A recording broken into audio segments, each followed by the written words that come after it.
साथियों, प्रकृति में एक दृश्य हमें दृश्यमान दिखाई देता है। क्या होता है? जड़ों के पास विघटन की क्रिया है। कहां होती है विघटन की क्रिया? जड़ों के पास, बिसाइड द रूट जोन, जड़ों के बाहर नहीं। क्या उद्देश्य है प्रकृति का? ईश्वर का उद्देश्य क्या है? अस्तेय परिग्रह। जितनी आवश्यकता है उतना ही डिकम्पोजिशन। कितना? 2 आदमी के लिए अगर एक बंगला चाहिए तो एक बंगला, 10 बंगले नहीं, 2 कारें नहीं, अस्तेय परिग्रह। लेकिन हमें क्या दिखाई देता है? Composting, vermi compost. Vermi compost क्रिया कहां होती है? जड़ों के पास होती है या बाहर होती है? बाहर होती है। कंपोस्टिंग की क्रिया जब आप कंपोस्ट करते हो तो खड्डे में करते हो, जड़ों के पास नहीं करते। निसर्ग में विघटन की क्रिया जड़ों के पास है, यानी जड़ों के पास विघटन क्रिया नहीं समझी जाए। जो निसर्ग में है वो नहीं समझी, और जड़ों के बाहर जो विघटन क्रिया है वो निसर्ग में नहीं है, तो नैसर्गिक नहीं है, तो अनैसर्गिक। और जो अनैसर्गिक है वो रासायनिक है। दैट मीन्स कंपोस्ट और वर्मी कंपोस्ट ये नैसर्गिक नहीं है, वो रासायनिक खाद है। सावयव कृषि की रीढ़ है compost, vermi compost. Basic of सावयव कृषि कंपोस्ट और वर्मी कंपोस्ट। अगर compost, vermi compost chemical farming है तो सावयव कृषि क्या है? क्या है? केमिकल फार्मिंग है। Thank you. एक पीठ है, खड्डा, उसमें कंपोस्टिंग होती है। पूरा कास्ट बायोमास कहां रखा जाता है? छोड़ा जाता है। अब मुझे बताइए, अगर ये बायोमास कास्ट मल्चिंग के लिए भूमि पर हम डालते हैं, जीवाणु डालते हैं तो चमत्कार होता है। ये कास्ट अगर हम कास्ट मल्चिंग के लिए भूमि पर डालते हैं तो चमत्कार होता है, यदि वो काम करने लगते हैं और भूमि को बलवान बनाते हैं और दुष्शासन का सहारा होता है। क्योंकि मां को हम साड़ी बनता है। ये सावयव कृषि वाले क्या करते हैं? इस काष्ठ को पीठ में डिकम्पोज करते हैं। अच्छा काम करते हैं या बुरा काम करते हैं? बताइए। बुरा काम है साथियों। इसका मतलब है कंपोस्ट करने के लिए कोई भी काष्ठ का इस्तेमाल नहीं करना चाहिए। ये सावयव कृषि वाले वर्मी कंपोस्ट तैयार करते हैं तो क्या करते हैं? गाड़ी कूड़ा जमा करते हैं काष्ठ, और देशी गाय का गोबर, और किसको खिला देते हैं? इसिनोफिलिटा, है ना? किसको खिलाते हैं? इसिनोफिलिटा। अगर कोई गोबर सब में भूमि पर पड़ती है तो भूमि सजग होती है। अगर कोई गोबर या सब में जैसे स्थिति में भूमि पर पड़ता है तो भूमि सजग बनती है, यदि वो काम में लगते हैं और भूमि बलवान बनती है। लेकिन वो गोबर इस पर डालने के बजाय किसको खिलाया जाता है? इसिनोफिलिटा को खिलाया जाता है, जो केचुआ नहीं है, जो अर्थवर्म नहीं है, जो इरिबुल। क्या ये अच्छा है? अच्छा या बुरा है? आपको मुआयने साथियों, इसका मतलब है कि कोई भी होगा इसिनोफिलिटा को मत खिलाइए। वो कहां डालना है? भूमि पर डालना है, भूमि सजग बनती है। और ये वो अपने आप काम करते हैं, भूमि बलवान बनाते हैं, हमारी फसलों को बढ़ाते हैं। ये विषय हो गया। दूसरी बात, जब ये कोई काष्ठ विष्टा कास्टिंग, किसी भी प्राणी की विष्टा खुद को अच्छी नहीं लगती। कोई भी प्राणी निसर्ग में खुद की विष्टा नहीं खाता, न अपने भाई को खिलाता है। क्या होता है निसर्ग में, प्रकृति में? कोई भी सजीव खुद अपनी विष्टा नहीं खाता और अपने भाई को नहीं खिलाता। ये वर्मी कंपोस्ट वाले जो विष्टा खिलाते हैं, किसको खिलाते हैं? इसिनोफिलिटा को। और इसिनोफिलिटा की विष्टा किसको खिलाते हैं? अर्थवर्म को। ये निसर्ग में नहीं होता, ये अनैसर्गिक है, रासायनिक है। अब ये कंपोस्ट या वर्मी कंपोस्ट आपने तैयार किया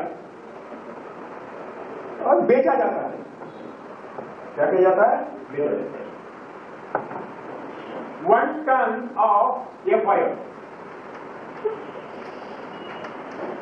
2 cartons of गोबरा, देशी गोबरा कितने का होता है? क्या कॉस्ट है उसकी? 2 कार्टोन्स, 2 बैलगाड़ी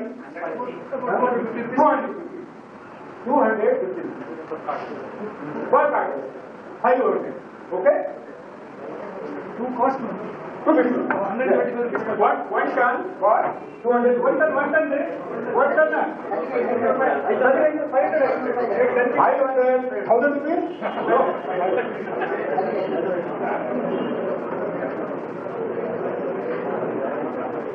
जब आप 1 टन 2 बैलगाड़ी 2 कार्टोन्स FIR खरीदते हो तो आपको 500 रुपए इन्वेस्ट करना पड़ेगा। और जब आप 1 टन ऑफ वर्मी कंपोस्ट खरीदते हो तो आपको 5,000 rupees. How much exploitary dangerous is chemical farming, more dangerous, more exploitatory is Taoism. 10 times more exploitation of the rural economy and farmers' economy. 10 times more. It is very dangerous. It is very dangerous. साथियों, ये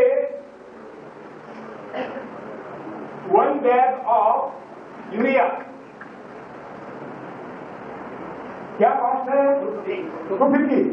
आज खरीद कर लाया है sir, मुझे sir 250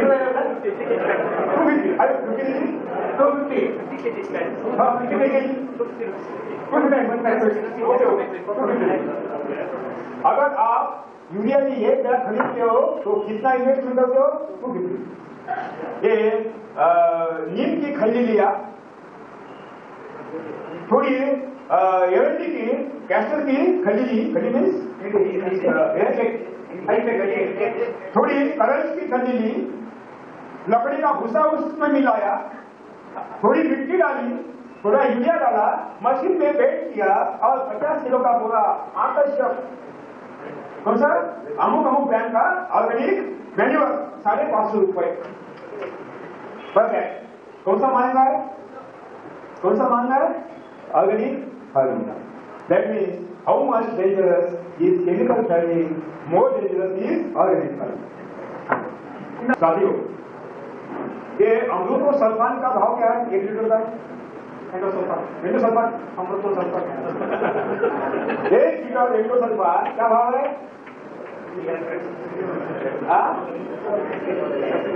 क्या भाव? एंडोसल्फान 225 इन्होंने लिया है। 1 liter of endosulfan costing 225 rupees.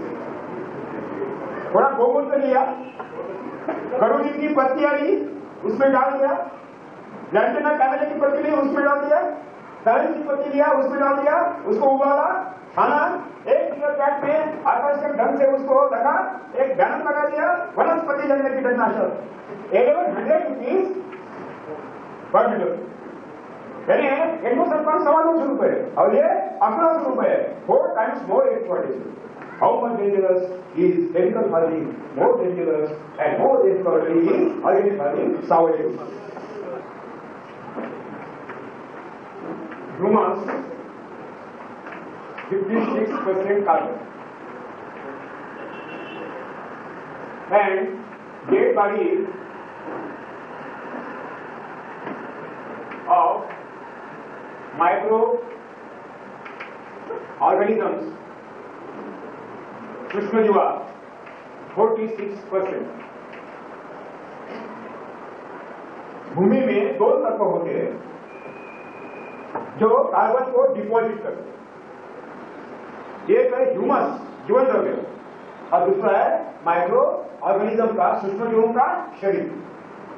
सूक्ष्मजीवों के शरीर में 46% कार्बन होता है, 46% कार्बन एंड 14% नाइट्रोजन होता है और ह्यूमस में 56% कार्बन होता है।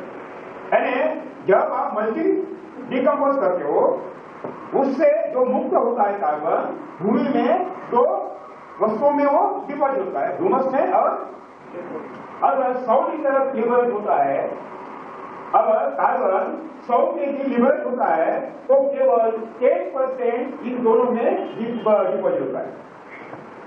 अगर आप कोई मल्चिंग डिकम्पोज करते हो तो उसमें से कार्बन जो लिबरेट होता है मुक्त होता है तो केवल 10% कार्बन ह्यूमस और डेड बॉडी में डिपॉजिट होता है, 90% कार्बन निकल जाता है। साथियों, जब आप भूमि पर कंपोस्ट खाद डालते हो